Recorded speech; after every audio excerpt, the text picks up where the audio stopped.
We talk through the toughest challenges that people face at work and give practical advice to fixing those challenges.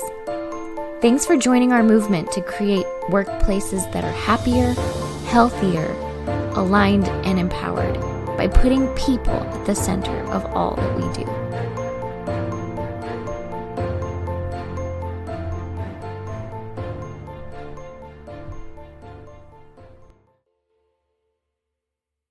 Hey, people-centric leaders, it's Stephanie Anderson. And today we've got a kind of, I think, interesting topic for us to discuss. And it's about pacing and responsiveness. And I don't know if you feel this or not, but it seems like every year that goes by, things are just moving faster and faster. And the pace that we're working at, it feels like that dial just keeps getting turned up every year. And especially as new technology comes out, it's like, how could we do this faster? How could we work faster? And one area that our team was talking about, and we thought, okay, this could be an interesting podcast, was even just like response times and emails. And so I saw an Adam Grant post on Instagram. And I don't know if anyone follows Adam Grant, but he's a great researcher and author about business and culture and businesses. And so his post said this: a culture of rapid responses prizes shallow reactions over deep reflection. We shouldn't mistake promptness for politeness. If a message isn't urgent, it's not rude to take a week to reply. It's better to be slow and thoughtful than fast and careless. And that message kind of hit home here, because I think if we all think, hearing him say, if it's not urgent, it's not rude to take a week to reply, I'm sure alarm bells just went off in so many heads. Yes. Yeah. I'm sorry. I'm just jumping in because I'm like, I feel like some people's brains probably exploded a little bit when they said, take a week to reply to somebody on an email, especially particularly work. I think we're like a little bit more lax with that stuff in like personal text messages and stuff. I don't know about you. Sometimes I like will accidentally let a message in my text threads sit for a little bit longer. And then I'm like, oh shoot, I forgot to respond. But when it comes to work emails, like leaving something for a week, I think people are like, you cannot do that. Yes. Yeah. So that is Bethany Taft. Hi. Bethany. And we've also got Philip Herzog with us. On the neurotic end of the spectrum. Yeah, I'm the I'm like, oh my gosh, if I go to bed and I turn most notifications off, but if I have a single text before bed, it just like, especially if I wake up in the morning and there's a text, I'm like, I do not want that. So I will literally read a text and then remember in the morning to go and actually read it, because I hate to have it out there. Floating messages bother my life, because I also like to be with people. So I'm like, are they inviting me to something fun? Right? It's a thing. But that's why I turn off social media, email notifications. The little red circle just means there's something for you to do. Someone has a question. Someone needs your wisdom and perspective. And so for me, I have to build practices so that it isn't on my mind all the time. So I love today's topic because we all come from different places and how we do it. And yeah, it's a great pick. Excited. Yeah. Yeah. Well, and I'll represent the other end of the spectrum, maybe from where Philip is, because like, yeah, it's not uncommon for me to have like several unread text messages at any point in time, or like it's very common for me to read a text and then mark it as unread, or read an email and then mark it as unread, because like either like I don't have time to respond to this right now, or like give it the response that it needs. Or sometimes like someone will ask me a question that I'm just like, I just like don't want to think about that right now, frankly. Like I don't, and your timeline is not my timeline. Your problem is not my problem. Your emergency is not my emergency. And I know some of you are judging me. I hear it through there. But I think this is why it's such an interesting topic, because we're talking about this a little bit on the personal side, but on the work side, some of our companies have actually made rules about this, right? And especially when it comes to responding to emails, it's not uncommon for us to see email response time rules. in a company, and sometimes they're as formal as like they're in the handbook, or sometimes it's just like this unspoken. But I think the most common one I have heard, at least, is that you have to respond to an email within 24 hours. And anything longer than 24 hours is not okay. And I will just share a personal anecdote and story. One time, in my past work, I worked at a company where they even took that a step further. So yes, you had to respond to an email within 24 hours, but when you received an email, you had to reply, "Got it," to that email. So that way the person knew you received their email, you read the message, and you were working on it. And yeah, Bethany's shaking her head. And a lot of you are really, really smart. And so you know where this story ends. And yes, the moral of the story is like, it did not work and it did not increase productivity. And in truthfulness, I think it was really an overcorrection on the company's part. That was a policy that existed when I started working there. And I think the more that I learned about the team and the culture is that there had been a culture of people just like not responding to each other's internal emails. And people got really frustrated with that. And then I think some of the rationale sometimes they're like, well, I was working on that, or I didn't have time, and so I didn't respond to you yet. So they made this rule where it's like, well, you have to acknowledge that you received this email. And it kind of became like a CYA, if you know what I mean. I've been told to try not to say bad words on the podcast, but I'm going to say one. So in case you're somewhere you don't want to hear this, it's called the cover your ass file. Oh, boop it out. I'm so sorry. Oh, sorry, Philip, you were late on the bleep. The Go back. CYA, and we'll hear this at companies of like, I have to put this on, put this in writing to prove that I sent it to you on this date. So later when you miss that deadline or you do that thing, I can pull this out and I can cover my own butt on this. And that's what like the got it emails became. But it was so frustrating because for me, it felt like I was spending like an hour a day just saying got it to emails instead of actually getting work done. So I've talked a lot at this point. So I'm going to open it up, Philip and Bethany, of like, where have you guys seen this in culture of maybe where we've started really just prioritizing working really fast or having these fast responses, and maybe it does or doesn't serve us well? Yes. Well, we were talking about this because we've interacted with certain teams that have this kind of a culture, and it's really awesome, in some ways, because, as an outsider, we're looking in and we're able to highlight this and say like, hey, you guys are functioning not how every team functions. You're super efficient. You're really driven. You get so much done. You guys are like back and forth all the time, talking, collaborating, like doing all this stuff. So in some ways you look at it and you're like, this is awesome. But I think where sometimes there are struggles whenever maybe there's a new team member that's been added, somebody's coming in from another organization, other culture, who didn't function quite like this.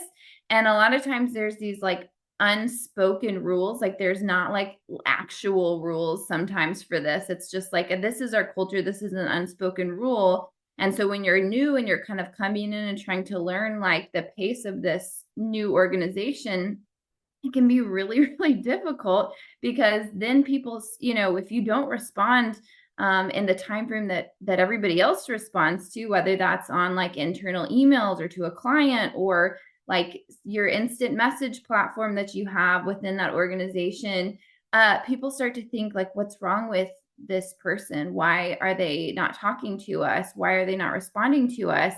Meanwhile, this new person may not even know like that these other conversations or questions are happening.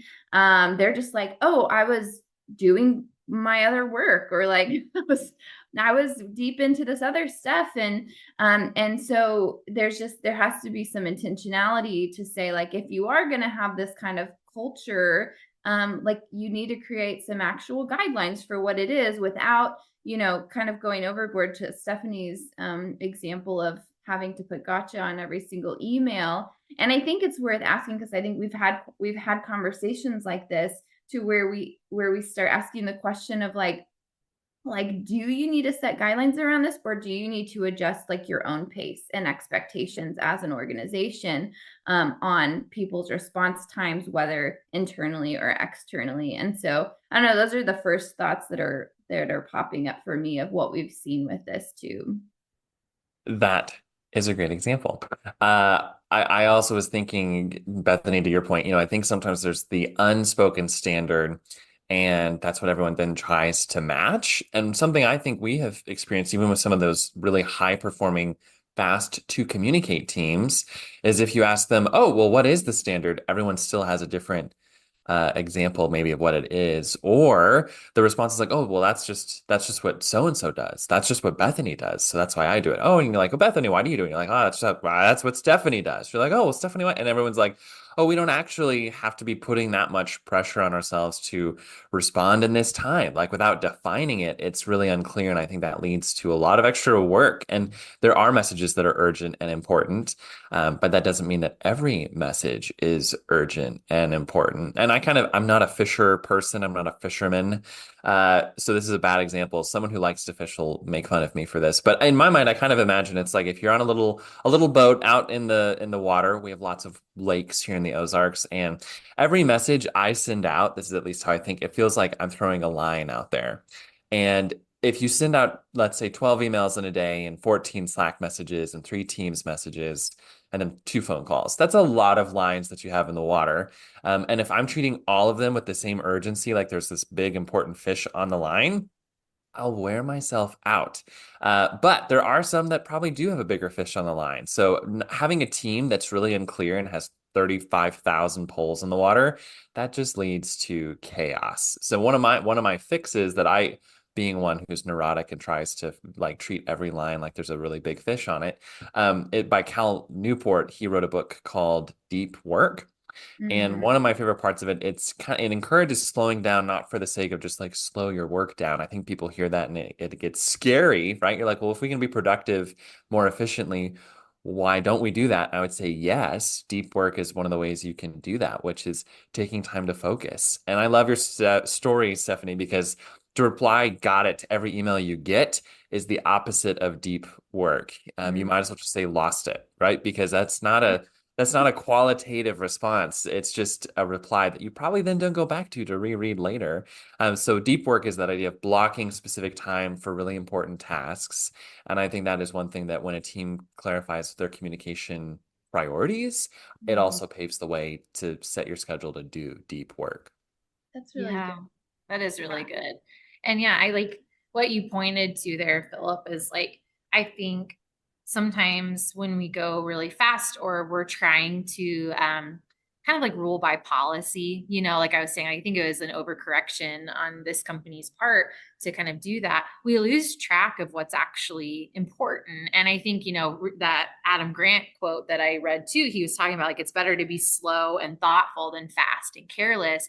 Of sometimes I think in our companies or our culture, we just prioritize really fast response and getting things done. And that's great, right? We need results in our business. That we lose track of like, well, actually, would it be more beneficial to us to slow down and take a little more time to think about that? And I think some of that is also like culture and how we talk among our team, and like making it okay to say we don't have to have an immediate answer to every question and to every problem. And I think that's something that a lot of people really don't maybe realize that that's what they're struggling with, or that's what they're bumping up against, is that if I'm asked a question, I have to give an answer or response. And even when sometimes I don't. And so I've got to make up something, or I've got to find some quick resolution to this. When sometimes in reality, like there are questions that don't have easy answers, or answers that we need to take time to research and find, or maybe where it would benefit us to slow down a little bit and say, let's not make a quick decision on this, or maybe we know what we need to do, but we need to take some time rolling this out to the team, because it's going to be a change, and not everybody's going to be on board with it and just adopt it immediately. So we need to think about that and what it looks like for our team. And so I think, yeah, it's like let's not get so focused on maintaining the pace. Let's be focused on maintaining our goals and what's important. Like as we were talking about this as a team, I told Philip and Bethany, it almost feels like some companies are running the pacer test. And if you grew up in the 80s or 90s, you probably remember taking the pacer test at school, where in gym you had to run like the length of whatever gym or room they forced you to be in for this horrible forced exercise activity. But you had to like keep up with the beep.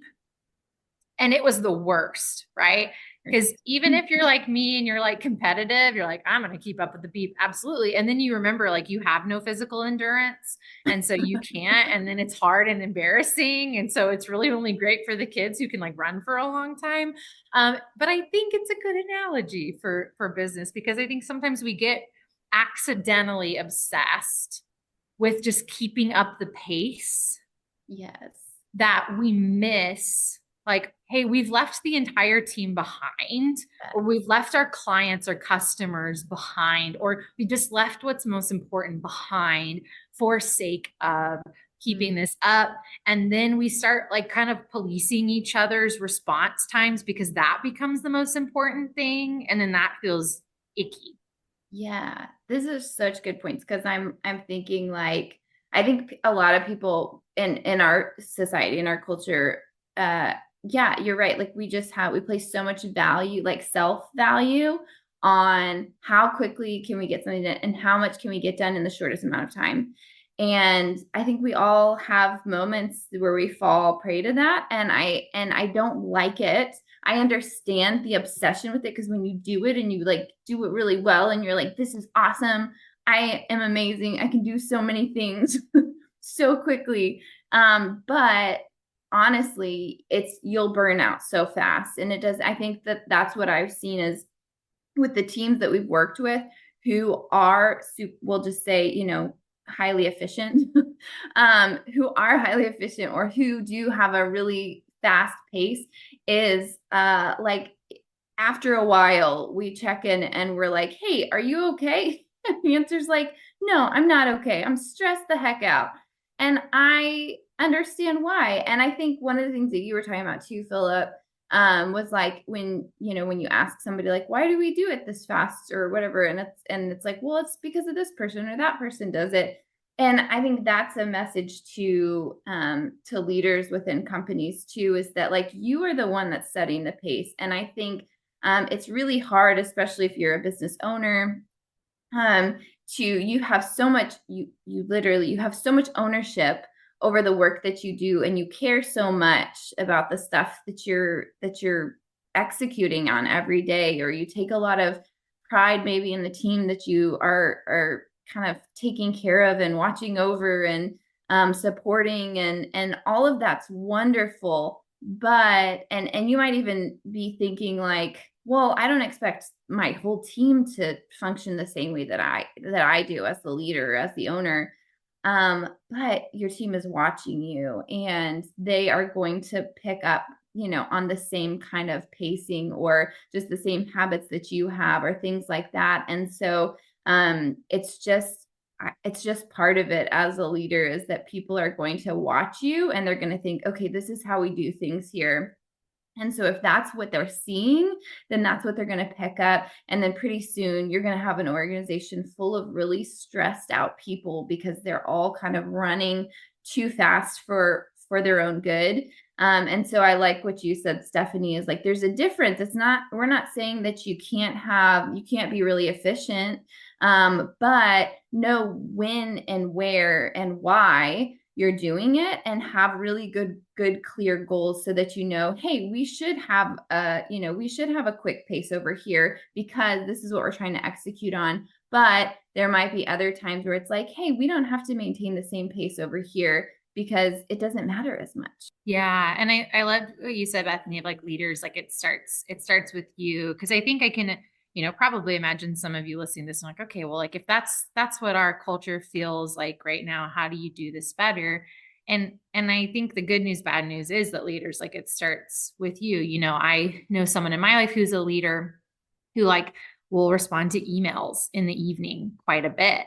And then they started noticing their team responding back to them, like in the evening hours. And they were like, oh my gosh, like, I don't like this. I don't like that my team's working late at night. And so, they went to their team and they're like, I'm just doing this. You don't need to do it. And like, saying that to the team kind of worked. Like for some people, they're like, oh, okay, that relieves some pressure from me that I don't have to respond to you. But then for other people, it's like, well, but you're still setting this standard that, yeah, working in the evenings and after hours is like a normal part of being successful in this job. And that's how you got to where you are. And so I think you do have to be careful as a leader that, yeah, you may not have policies that dictate this, but sometimes you are accidentally creating this unspoken policy and culture of how quickly we respond to things and how this happens. And, I know there's also probably somebody listening too who's like, so what are you saying? Just like, you're not going to respond to an email within 24 hours? Like, are you kidding me? And I think the answer to that is like, maybe not. I think it really depends on what are we working on and what is the message and what are we trying to solve. And I think sometimes we need to get more comfortable with saying, hey, thanks for sending me this. I'm going to need to look into this more. I'm going to need to talk to my team. I'm going to need to do some research. Can I get back to you next week? Or can we set a time to meet in a couple days and talk about this? And just adjusting that pace. And I think as leaders, if you can model that for your team, they will adopt it.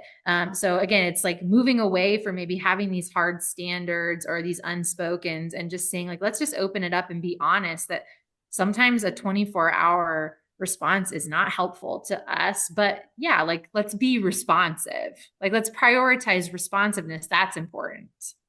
Yeah, definitely. Yeah, I agree with that. I think you're touching on like boundaries that you can set too. So if there are specifics that your team has laid out, that's like, this is the expectation. Do not ignore those things because you will probably get fired. But if you have a question about them, you should have that conversation with your boss and say, hey, I'm just curious about why did we set this expectation, or I'd love some more context for this, or I don't understand, I'm not sure why it is the way that it is. Not opposed to it, would love to just know more about it. And so I think it's okay to ask those questions. If they're there, if those guidelines are there, don't ignore them, but know the areas where it's like, I can set boundaries. So if it's like, yeah, maybe someone is working in the evening. If that's not an expectation, then like, you don't have to do that, even though it might feel like it feels really good for you to get lots of things done. Then you don't have to do that. I think there is even figuring out, like you said, there are some emails where it's like hey, just know the urgency of those kinds of things. Like, is this somebody or a situation where I need to get this done sooner? Or is this a situation where it's like, maybe it's not saying got it, but it's like, maybe it is just telling somebody like, hey, I need to think about this a little bit more. I will get back to you on that. And that's okay too. Without saying like having to feel like the pressure of giving them an answer immediately. If it's something that's going to take a little bit more time, or I think it's even just monitoring like your own time and being willing to say no to things too. There's things like, this is an example. There was somebody who reached out to me. Sorry if you listen to this podcast, I'm not going to use any names, but somebody reached out to me that I don't know that is that's sort of in a similar industry and wanted to just connect. And it was like, man, I feel really like that's so nice that you reached out and want to connect and talk. But I just kind of let it sit in my inbox a little bit because I was like, do I need to do this? Is this something that I have to do? And for me, it was just like having a moment to recognize, like, you know what, this is not something that I have to respond to. I don't have to have this conversation, and it's not anything against this person. It's just like in knowing like what are things that you have to do and what are things that you don't, and being okay with setting those boundaries. And it's not mean or rude to not do that. I don't owe that person anything. And so I think being able to recognize some of those boundaries for yourself too. Yeah. I'm so glad you said that, Bethany, because I think there is some of this of like, we just got to be real with ourselves sometimes that like we can't do everything and we can't do it all. And I even know for our team, like, we travel a lot and we'll meet with clients. And gosh, there's some days where it's like I don't really get a chance to look at my email at all. And then we get done with our day and everything that we've done. And I'm like, no, I'm not gonna get now at like 7 p.m. look at my email like that. That just will wait till tomorrow. And so I think it is just like sometimes setting those boundaries and prioritizing self-care on your team. But then also using that as your signal. Like if I'm constantly not having time to do this thing or read those emails or some of that, that might be our signal that maybe like our workload balance is not quite right. And maybe we need to delegate more. Maybe we need to ask for help, or maybe we need to hire somebody else on our team. Like if I'm not able to get everything that's expected of me done, within a normal work week, or within, what's reasonable and realistic with also taking care of myself and my life and my family, then maybe that's a signal too. So if you're hearing this and you're just like, oh my gosh, like I just don't have time to do everything. And that's why I do this. Maybe that's like a signal for you to like have conversations and think about what's really realistic and where do you need help? And maybe you haven't asked for it yet. I think there's a whole group of people who could be listening as well who are like, emails, never heard of them. I don't read them. I don't have this problem because people will come to my office and tell me or call me. There are many of those wonderful folks as well. And I think what I love about what we talked about today too, the main idea, I guess you could say, is we're really talking about the difference between a communication culture of focus or a communication culture of frenzy. And even one of the, we talk about as a team when we go in with other groups, when you are distracted, if you're in a task doing something and you have a distraction, which could be the knock on the door or the phone that pings or the email that comes in, it takes anywhere from 17 to 20 minutes to refocus onto your task and onto your project. And some of it could be, just set aside time a couple times, 2, 3 times a week to go into your inbox instead of checking it constantly. And I think that's a procrastinator's best friend is the feeling of frenzy, because you can check off lots of small things and you feel important. You feel like you're moving something forward when really you're ignoring the most important tasks in front of you, which we call eating the frog. But that's a whole other conversation. Yeah, yeah. That was a good ad, Philip. I like that. And like we kind of talk about on our team, we talk it like kind of like a be where you are. And we say policy, but it's like be where you are. So we really try not to multitask during meetings or do some of that, because we just know like the science of how our brains work is super, super clear. And the reality is like you can't actually multitask. You can't be fully present in a meeting and listening or contributing and also answering emails or doing other stuff. Like Philip said, it pulls you back into that 17 to 20 minute loop every single time, which just means that you're actually less productive overall. That's where like multitasking is really a myth. I think that's a great add to this too, of like, I know some people who will block their calendar and just be like, okay, this is the 1 hour a day where I do sit down and I look at all of my emails or some of that. And so that might be helpful to people out there too. I know there's a lot of tools and resources, if you just Google that, honestly, of different time blocking techniques that you could use. If like, hey, like, yeah, I really do need to respond to things every day, then maybe figure out like when can you reduce the frenzy and maybe pick just 1 hour a day where that's when you look at emails and that's when you respond. And so everything's still happening in 24 hours. If that's your policy or that's what makes your brain happy, if that's the standard you've set for yourself, but that way you don't feel like you're getting pulled constantly. Another thing for me personally, I'll just say is like, I have email notifications turned off on my cell phone. And that is something I have had for probably like 6 years now.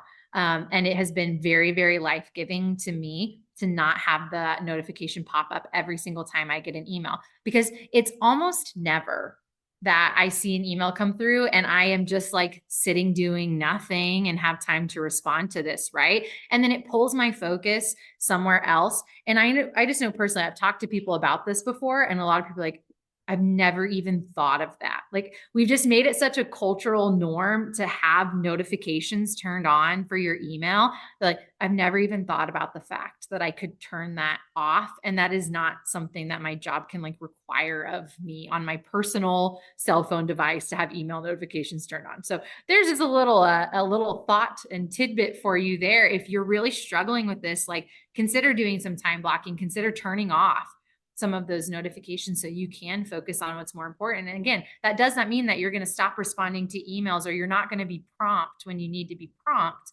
but it just means you're going to like work in a way that's better for your brain to actually work how your brain is wired, and you're going to stay focused on what's most important.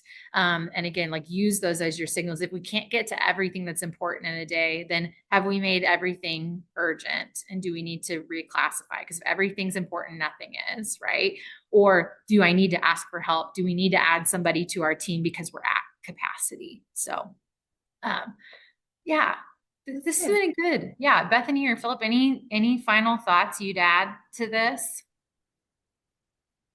I feel like we covered a lot of really good stuff. So I love that. There's like the focus, that's, the focus of just like your daily time was kind of what you were, I like how you talked about focus versus frenzy, but the focus of your daily time. But then I think we also touched on, Stephanie, the focus of like your role too, specifically too. And then there's probably even like zoomed out more, then there's the focus of the organization. And if there are questions within all of those spaces or a lack of clarity in each of those different areas, as you zoom in and out, then those are places you need to like start seeking clarity on and start talking to your team about, and start figuring out for yourself, how do I need my day to look differently? And what questions do I have about my role? And then what questions do we need to create clarity around for our organization so that we can create more focus and intentional work that's not just frenzied or hurried or fast, if it's not quality work too. So I think this has been a good topic. Yeah, I concur. That's good. I appreciate our team culture in that I think we do a good job of checking each other on this. We're just asking, how important is this? How urgent is this? Sometimes it's a simple question. Oh, that doesn't need to be done for a month. Good to know. Yeah, I think it's a good thing. The last thing I would just add is to be encouraged. I think many teams we work with, all the way from the top, CEO, board chair, board members, all the way to the front lines, to the person that says hello when someone walks through the door, to the nooks and crannies of IT in the basement.